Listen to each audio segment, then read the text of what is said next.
AI coding assistants are probably the best thing to happen to developer productivity in forever, but they might also be the worst thing to happen to our software supply chain. So in this explainer, we're going to look at this poisoned well of AI-assisted coding, and more importantly, figure out how you can drink from it without getting sick. All right, let's kick things off with a term that just perfectly captures this new reality: vibe coding. You know what I'm talking about.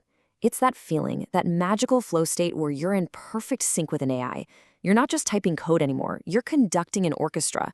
It's fast, it's fun, and honestly, it feels like you've just unlocked a developer's superpower. But of course, there's a catch. That superpower?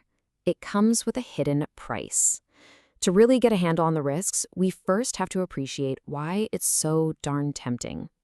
And it really all boils down to one thing: speed. The promise of vibe coding is that you can build, you can iterate, and you can ship at a velocity that was just unimaginable before. But what are we giving up in this race for speed? Well, here's the thing. The real danger of vibe coding isn't in the code you can see right there on your screen. No, it's in the code you don't. When you ask an AI to build a feature for you, it's not just writing code, it's pulling in dependencies from all over the internet. And that's where the poison seeps into the well. The risk isn't in your code, it's in your supply chain. To really wrap our heads around the scale of this problem, we need to zoom out a bit. I want you to imagine your application's code as a giant iceberg. The part you wrote, the code you actually see and touch every day, that's just the tip. The real danger? Well, that's lurking deep beneath the surface. So what is all that stuff lurking down there? Well, it's a massive, massive amount of code that you didn't write. Get this. In a typical modern application, a staggering 80 to 90% of the code is from third-party open-source libraries. Think about that. That's a colossal blind spot, and it's exactly where the real risk is hiding. And this is where our whole mindset has to shift. We spend so much time and energy worrying about that 10% of the code that we write, but we almost completely ignore the 90% that we just casually import. That creates a massive attack surface, and it's one we're often totally blind to.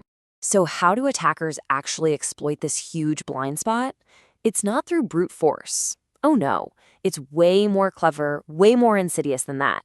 They actually use the AI's own creativity against you. Let's break down the anatomy of a typical AI hack. This right here is the dark side of vibe coding.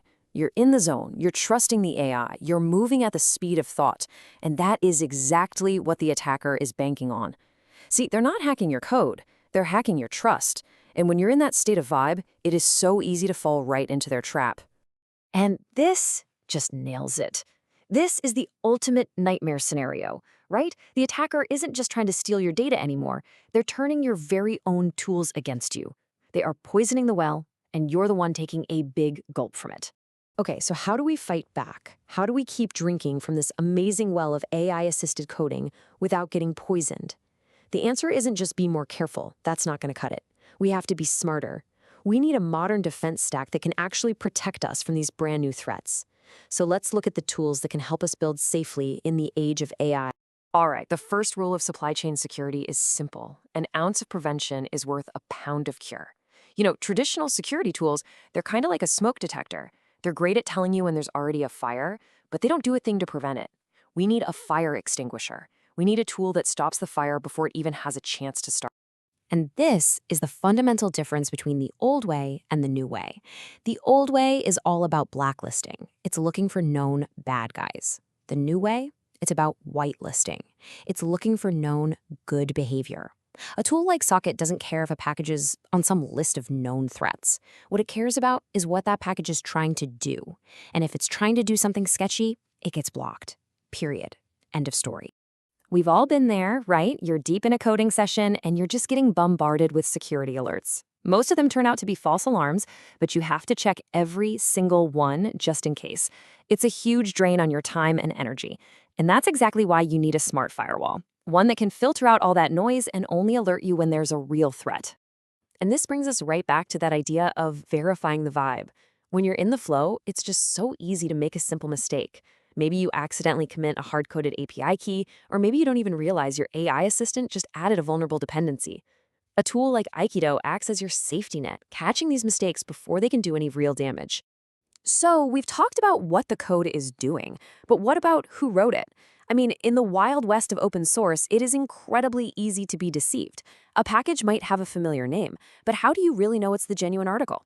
How do you know it's not some malicious imposter? This is where we need to bring in the big guns.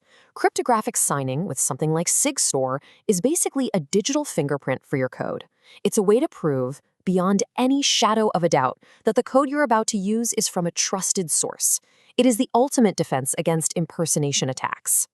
Let's be honest. AI assistants are amazing at a ton of things, but documentation is definitely not one of them. They're kind of like that brilliant but super forgetful friend. They'll solve your problem in a flash, but they will never tell you how they did it. And when it comes to security, what you don't know can absolutely hurt you. That's where an SBOM, a software bill of materials, is a lifesaver. Think of it like a detailed ingredient list for your software. It tells you exactly what's inside your code so you are never, ever caught by surprise. So when the next big vulnerability is discovered, you don't have to scramble and panic. You can just check your SBM and know for sure if you're affected. Okay, so we've covered tools that help you see what's in your code. But what about tools that help you actually enforce your security policies? This is really the final piece of the puzzle. It's about shifting from just reacting to problems to proactively preventing them. It's about writing your rules as code and automating your defenses. This is where you truly take back control. With Open Policy Agent, or OPA, you can literally write your security policies as code. You can create rules that automatically block any new package that's less than 30 days old, or any package that isn't from a source you've explicitly trusted. It's like having a security guard that never sleeps, and it's your ultimate shield against that poisoned well. So, we've gone through a bunch of tools, but what about the process itself? How do we stitch all of this together to create a workflow that's both secure and productive?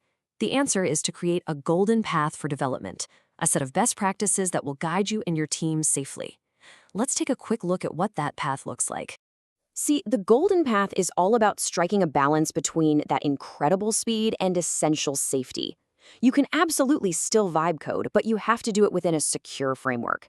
That means always pinning your dependencies, using a private proxy, and, this is the most important part, never letting the vibe override your critical judgment.